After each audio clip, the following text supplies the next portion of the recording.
Bismillahirrahmanirrahim. Assalamualaikum warahmatullahi wabarakatuh.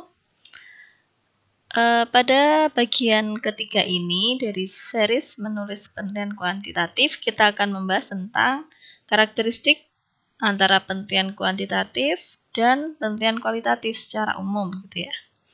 Sebelumnya, apakah teman-teman di sini sudah familiar atau sudah paham apa itu kualitatif dan kuantitatif? Kira-kira apa perbedaannya? Oke, kita kupas satu persatu. Kualitatif. Kualitatif berarti penelitian yang bermaksud untuk memahami fenomena tentang apa yang dialami oleh subjek penelitian, misalnya dari segi perilaku, persepsi, motivasi, tindakan, dan lain sebagainya. Jadi yang dialami adalah fenomena dari subjek penelitian. Secara holistik, dengan cara deskriptif dalam bentuk kata-kata, dalam bentuk bahasa, pada suatu konteks khusus yang alamiah dan dengan memanfaatkan berbagai metode alamiah. Jadi kalau di kualitatif fokusnya adalah deskripsi, impresi kata gitu ya, dan bahasa dan lain sebagainya. Kalau kuantitatif itu biasanya selalu berbicara tentang data sampel yang diambil dari populasi.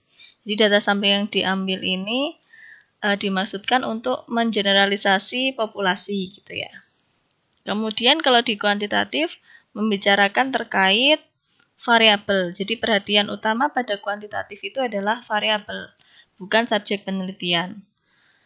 Kemudian dia bersifat inferensial. Inferensial berarti ada populasi, ada sampel.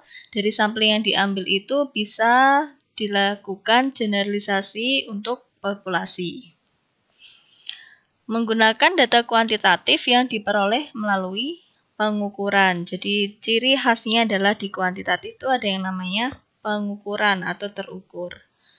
Kemudian mempunyai proses yang baku. Selanjutnya adalah sasaran kajian adalah unit penelitian atau unit analisis. Dan yang paling familiar adalah di kuantitatif itu selalu menggunakan teknik statistika. Nah, kalau dilihat dari jenis datanya, tadi sudah sempat disinggung di awal ya. Menurut Newman, dibagi menjadi data kualitatif, di mana data kualitatif itu impresi, kata, kalimat, foto, simbol, dan lain sebagainya. Atau kita biasa menyebutkannya dengan soft data. Kalau di kuantitatif, datanya berupa angka, numerik gitu ya, disebut dengan hard data. Kalau menurut Rumke dan De Jonge 1977 bahwa data kualitatif itu data dengan skala nominal, atribut, dan simbol. Jadi menyimbolkan, bukan dalam bentuk angka. Nah, kalau data kuantitatif, dia datanya bersifat kontinu, skala interval, dan diskrit skala rasio. Ini banyak dibahas di statistika ya, apa itu skala interval, apa itu skala diskrit. Kemudian ada data semi kuantitatif. Di sini ada skala ordinal. Jadi pengantar sedikit kalau di statistika itu kita mengenal 4 jenis skala data. Ada data nominal. Berarti kalau data nominal itu dia tergolongkan menjadi data kualitatif. Data nominal itu untuk membedakan aja, misalnya laki-laki dan perempuan. Misalnya itu hanya membedakan. Kemudian ada data ordinal. Ordinal itu data tingkatan. Nah, itu bisa digolongkan menjadi data semi kuantitatif. Contohnya ordinal apa? Data bertingkat, misalnya pendidikan gitu ya.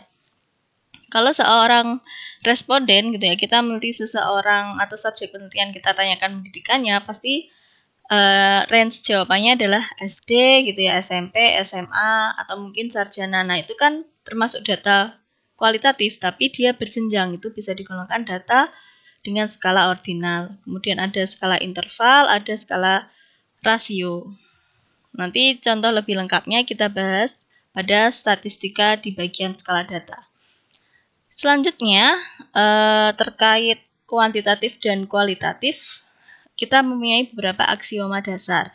Kita bisa lihat dari beberapa karakteristik yang membedakan antara metode kuantitatif dengan metode kualitatif.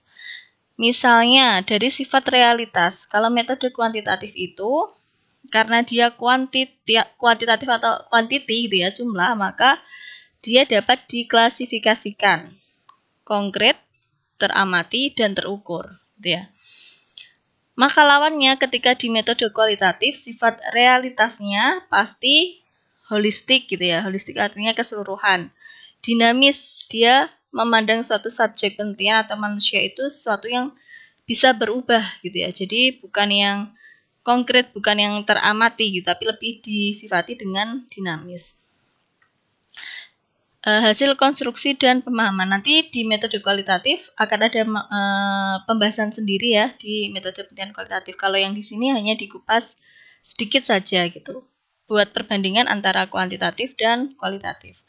Selanjutnya, hubungan peneliti dengan yang diteliti. Kalau di kuantitatif, hubungannya adalah independen agar objektif. Jadi ketika kita mau melakukan penelitian kuantitatif, si peneliti dengan responden atau yang kita teliti itu ini terpisah objektif. Jadi saya adalah peneliti dan Anda sebagai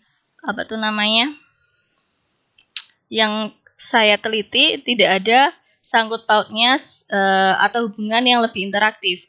Saya punya instrumen atau alat ukur, saya punya kuesioner, saya bagi dengan responden, hanya sebatas itu. Tetapi kalau di kualitatif, hubungan peneliti dengan yang diteliti itu hubungannya adalah interaktif.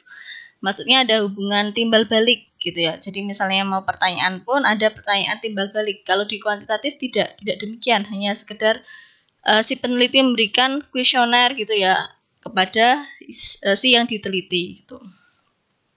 Jadi kalau di kualitatif itu lebih interaktif dibandingkan penelitian kuantitatif, karena di kualitatif kan tadi ya dia holistik, dinamis gitu ya, menyeluruh, makanya oleh karena itu perlu namanya interaksi gitu.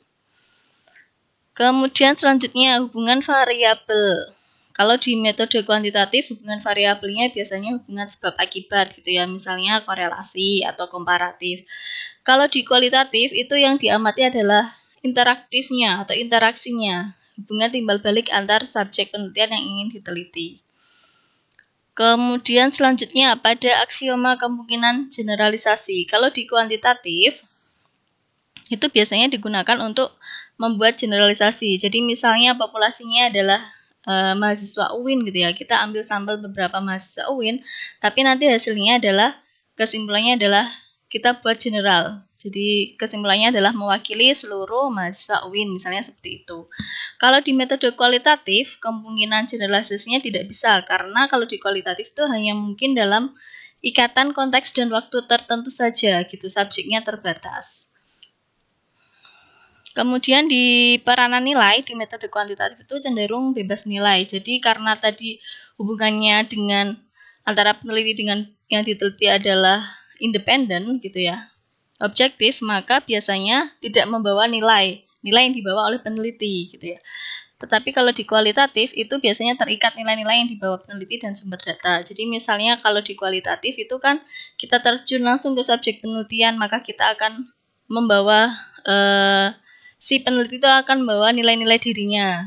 Misalnya kalau penelitian di suku tertentu gitu ya, pasti si peneliti itu akan beradaptasi bagaimana di suku tertentu itu bisa diterima seperti itu. Kemudian selanjutnya adalah bahasan terkait karakteristik penelitian kuantitatif dan kualitatif. Saya ambil dari bukunya Prof. Sugiono. Teman-teman bisa baca lebih lengkapnya ya di metode penelitian kuantitatif, kualitatif, dan R&D. Saya resume seperti ini. Jadi kalau teknik pengumpulan datanya, teman-teman bisa lihat ya di slide sebelah kanan itu adalah untuk metode kualitatif, kolom sebelah kanan. Untuk kolom sebelah kiri itu untuk metode kuantitatif. Ya, saya ulangi, untuk yang kolom sebelah kanan itu kualitatif, untuk kolom sebelah kiri adalah kuantitatif. Dari teknik pengumpulan datanya tentu berbeda ya. Kalau di kuantitatif biasanya menggunakan kuesioner. Kuesioner tersebut pastinya terukur ya. Biasanya dibatasi oleh skala Likert gitu ya. Kemudian kalau di kualitatif biasanya juga ada kuesioner, tapi jenis pertanyaannya mungkin pertanyaan yang terbuka, bukan pertanyaan tertutup yang sudah disediakan jawaban seperti di penelitian kuantitatif. Tuh. Kemudian ada observasi dan wawancara terstruktur. Jadi kalau di kuantitatif itu dia sudah baku ya di awal sebelum melakukan penelitian itu sudah harus jelas jenis wawancaranya seperti apa saja, penelitian itu akan dilakukan seperti apa, itu harus jelas di awal.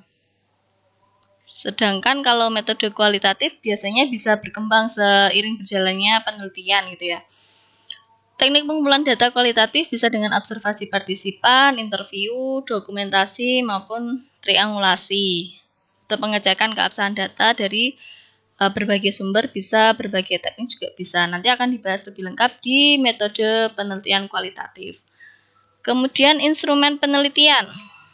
Kalau kuantitatif itu biasanya menggunakan instrumen atau alat ukur berupa tes, angket, daftar wawancara gitu ya. Biasanya kuesioner atau tes atau angket yang akan disebarkan itu telah dilakukan proses yang standar. Jadi sudah diuji dulu apakah instrumen atau kuesioner itu sudah memenuhi validitas maupun reliabilitasnya gitu. Nanti apa itu validitas reliabilitas kita akan bahas di bahasan yang akan datang gitu. Kemudian kalau di kualitatif, peneliti itu sebagai instrumen. Kenapa peneliti sebagai instrumen? Karena peneliti di sini berperan dalam dia bagaimana mengamati, bagaimana dia mewawancarai responden, di mana dia mengambil data, di mana dia mengumpulkan atau mengekstraksi data, dan seterusnya. Jadi yang digunakan sebagai tools atau alat pengumpulan data ya peneliti itu sendiri. Oleh karena itu di kualitatif peneliti itu sebagai instrumen. Biasanya ya diperlukan beberapa bantuan alat, misalnya tape recorder atau sekarang itu udah handphone itu sudah ada recordingnya gitu ya, kamera, handycam, buku catatan dan lain sebagainya. Kemudian dari segi data jelas berbeda. Kalau data kuantitatif adalah ya datanya itu berupa angka gitu ya, hasil pengukuran dari variabel yang dioperasionalkan. Jadi variabel yang sebelumnya itu masih berupa variabel yang belum jelas, yang masih konsep, maka kita definisikan dulu biar dia dapat terukur gitu ya. Setelah itu akan menjadi sebuah alat ukur yang kita sebut sebagai instrumen. Selanjutnya kalau di kualitatif jelas deskriptifnya itu ya deskripsi kualitatif ya, berupa inversi, kata-kata, tadi bisa berupa persepsi, motivasi, dan lain sebagainya. Datanya bisa berupa dokumen pribadi, catatan lapangan, ucapan, tindakan responden, atau dokumen lain yang menunjang.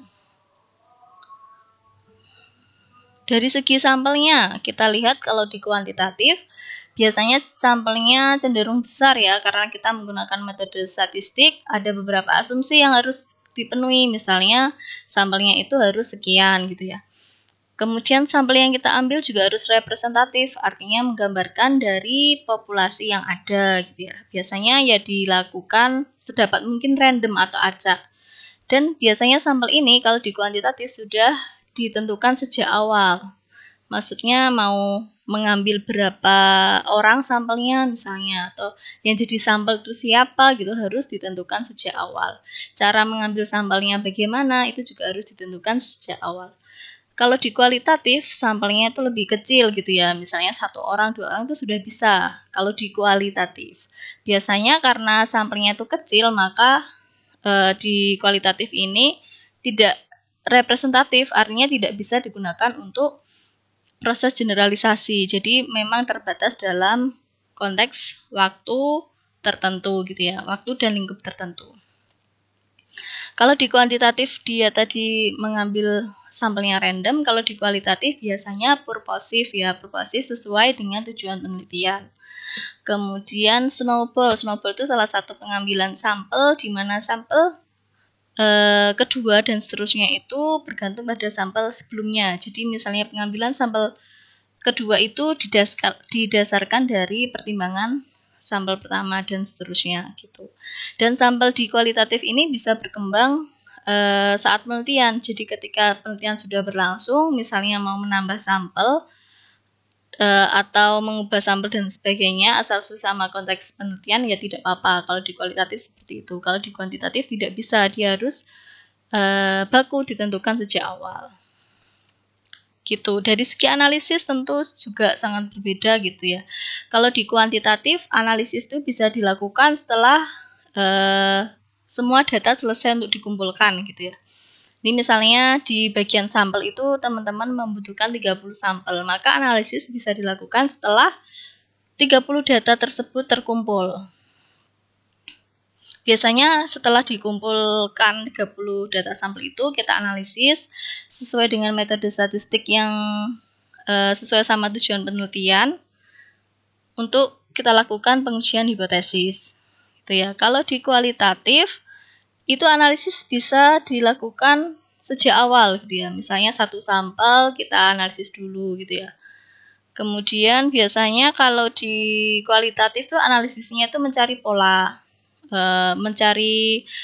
hubungan sikap itu ya, sikap responden gitu ya, teori dan sebagainya. Karena di analisis kualitatif itu modelnya adalah induktif, jadi dari hal-hal khusus itu diumumkan menjadi sebuah teori.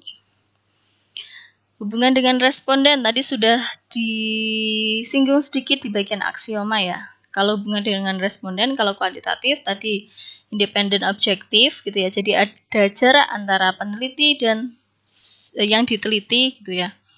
Kemudian karena ada jarak tersebut, jadi kesannya itu kedudukan peneliti itu lebih tinggi dari responden. Lebih tinggi di sini bukan berarti lebih pintar gitu ya, tapi tadi karena ada jarak, misalnya saya adalah peneliti, teman-teman adalah yang saya teliti, berarti kan ada jarak gitu, ada kedudukan yang berbeda gitu. Nah, hubungan dengan responden pada kuantitatif biasanya juga jangka pendek gitu ya, jangka pendek sampai data itu dikumpulkan, sampai hipotesis dapat dibuktikan ya udah selesai gitu. Kalau di kualitatif tidak seperti itu, biasanya ada jangka waktu yang lama yang kita selesai melakukan penelitian ketika data kualitatif yang kita kumpulkan itu dirasa sudah jenuh. Sudah jenuh berarti ya tidak ada informasi tambahan gitu ya. Sudah menjawab pertanyaan gitu. Itu sudah bisa dikatakan selesai gitu. Biasanya hubungan dengan responden pada metode kualitatif itu lebih akrab karena kita pengen memperdalam informasi yang kita dapatkan gitu ya. Sehingga ketika akrab harapannya dapat memperoleh pemahaman yang mendalam gitu. Sehingga posisi antara peneliti dan si peneliti memposisikan sebagai orang yang sama atau kedudukan yang sama gitu. Berarti kita seolah-olah merasakan gitu apa yang sedang dirasakan oleh yang kita teliti. Seperti itu. Kemudian usulan desainnya. Kalau di kuantitatif biasanya kita sudah kumpulkan dulu literatur-literatur yang berhubungan dengan masalah atau variabel yang sedang kita teliti. Prosedurnya sudah spesifik, rinci langkah-langkahnya bagaimana, masalah juga sudah dirumuskan dengan spesifik dan jelas di awal penelitian. Hipotesis juga sudah dirumuskan dengan jelas. Intinya ditulis secara rinci dan jelas sebelum terjun ke lapangan gitu ya. Biasanya kalau dalam penulisannya biasanya ditulis di bab metodologi atau di bab 3 gitu. Kalau di kualitatif, usulan desainnya itu literatur yang dikumpulkan biasanya bersifat sementara gitu ya, tidak menjadi pegangan utama. Jadi nanti seiring berjalannya waktu, misalnya literaturnya bertemu yang cocok gitu ya, kita menemukan literatur yang cocok bisa langsung dimasukkan. Prosedurnya umum, jadi tidak spesifik dan rinci karena masalah yang ada di kualitatif itu dianggap bersifat sementara gitu ya. Nanti akan ditemukan setelah terjun ke lapangan, setelah studi pendahuluan dan lain sebagainya. Kalau di kualitatif tidak dirumuskan hipotesis karena justru akan menemukan hipotesis. Fokus penelitian ditetapkan setelah data awal dari penelitian. Kapan penelitian dianggap selesai? Kalau metode kuantitatif itu dianggap selesai ketika semua kegiatan yang direncanakan dapat diselesaikan. Karena di kuantitatif itu dia sudah baku di awal gitu ya. Permasalahannya apa, terus apa yang ingin diketahui, hipotesisnya apa, langkah-langkahnya bagaimana, sampai ketemu data, analisis. Nah, ketika semua kegiatan yang dikerjakan dapat diselesaikan, maka penelitian kuantitatif dianggap selesai. Kalau di kualitatif, dianggap selesai ketika tidak ada data yang dianggap baru atau jenuh. Jadi informasi yang didapatkan ya cukup di situ gitu, tidak bertambah lagi, maka penelitian dianggap selesai. Kemudian bagian ini keabsahan hasil penelitian. Jadi dari penelitian yang telah dilakukan pasti akan memperoleh hasil. Nah, keabsahan dari hasil penelitian itu biasanya kalau kuantitatif diperoleh dari pengujian validitas dan reliabilitas instrumen atau alat ukur atau kuesioner gitu ya bahasa umumnya. Jadi validitas itu untuk mengukur apakah benar sih kuesioner yang kita buat itu sudah mengukur apa yang seharusnya kita ukur. Sedangkan kalau reliabilitas itu untuk mengetahui kekonsistenan alat ukur tersebut. Ketika alat ukur tersebut digunakan untuk mengukur lagi apakah hasilnya itu konsisten atau tidak gitu. Nah, kalau di kualitatif ada beberapa pengujian, nanti teman-teman bisa pelajari sendiri. Ada pengujian kredibilitas, misalnya triangulasi, ada transferabilitas, ada dependabilitas, konfirmabilitas. Itu semua adalah keabsahan pada hasil penelitian kualitatif. Nah, dari dua metode di atas, kira-kira kapan sih kita bisa menggunakan metode kuantitatif gitu ya? Pertama, ketika masalah yang akan dijadikan titik penelitian sudah tergambar jelas. Jadi kita sudah tahu nih masalahnya apa. Kita tidak meraba-raba lagi mau membedah masalah apa. Jadi masalah yang akan dijadikan titik penelitian itu sudah tergambar jelas. Kemudian setelah masalah tergambar jelas gitu ya, misalnya kita memiliki tujuan untuk menguji hipotesis kita, menguji anggapan awal kita gitu ya. Maka kita bisa menggunakan penelitian kuantitatif. Jadi yang kedua adalah jika si peneliti itu memiliki tujuan untuk menguji hipotesis dari suatu penelitian. Jadi sudah ada masalah, masalahnya sudah jelas. Yang kedua ketika kita punya hipotesis dan kita ingin menguji hipotesis tersebut gitu, maka bisa menggunakan metode kuantitatif. Yang ketiga, jika si peneliti ingin mendapatkan data yang lebih akurat dari fenomena yang tengah diamati. Jadi dari fenomena ketika mau mendapatkan data yang lebih akurat, misalnya dalam bentuk data atau angka, maka bisa menggunakan kuantitatif. Poin selanjutnya adalah bila terdapat keraguan terhadap suatu hasil penelitian, maka penelitian lanjutan dengan metode kuantitatif harus dilakukan. Jadi misalnya ada penelitian sebelumnya kualitatif, tetapi kok masih ragu dalam hipotesis yang dihasilkan, maka kita bisa melakukan penelitian lanjutan dengan metode kuantitatif yang tujuannya adalah menguji hipotesis tersebut. Jadi, misalnya terdapat keraguan terhadap suatu hasil penelitian, maka kita dapat membuktikan hipotesisnya pada penelitian kuantitatif. Gitu. Jadi, tadi sudah kita jabarkan apa perbedaan penelitian kuantitatif dan kualitatif. Sudah kita sandingkan ya antara kolom karakteristik kuantitatif dan kualitatif. Harapannya teman-teman di sini sudah ada gambaran perbedaan antara dua metode tersebut. Nah, sekarang adalah misalnya kita tidak memandang dia kuantitatif atau kualitatif, tapi kita lihat penelitian secara umum gitu. Prosedurnya bagaimana sih? Yang pertama adalah pasti mendefinisikan dan merumuskan masalah. Mau dia menggunakan kuantitatif, mau menggunakan kualitatif, pasti yang pertama adalah mendefinisikan dan merumuskan masalah. Ada masalah apa gitu ya? Masalah apa yang diteliti? Selanjutnya adalah melakukan studi pustaka. Teman-teman baca literatur review terkait masalah yang ingin diangkat gitu atau masalah yang ingin diteliti. Setelah itu yang ketiga, merumuskan hipotesis. Itu pun bila ada. Biasanya kalau hipotesis-hipotesis itu jatuhnya ke penelitian kuantitatif. Kemudian setelah itu menentukan desain atau metode penelitian. Biasanya desain atau metode penelitian itu teman-teman bisa tentukan ketika tujuan penelitiannya sudah jelas. Mau dibawa kemana penelitian ini? Tujuannya seperti apa? Apakah untuk membuktikan hipotesis gitu ya, ataukah untuk membentuk hipotesis? Nah, itu justru akan mempengaruhi metode penelitian yang dipilih gitu ya. Selanjutnya adalah mengumpulkan data. Setelah data terkumpul, maka langkah selanjutnya adalah mengolah data dan menyajikan informasi. Setelah itu data diolah, selanjutnya dianalisis dan diinterpretasikan. Jadi data yang diperoleh bukan selesai disajikan gitu aja, tetapi harus dianalisis dan apa interpretasi dari data yang diperoleh. Yang terakhir adalah membuat kesimpulan gitu. Kalau perlu, bias setelah kesimpulan diperoleh membuat laporannya secara sistematis dari awal sampai akhir. Gitu teman-teman pada sesi kali ini. Terima kasih. Kalau ada yang masih kurang jelas, mari kita diskusikan bersama. Assalamualaikum warahmatullahi wabarakatuh.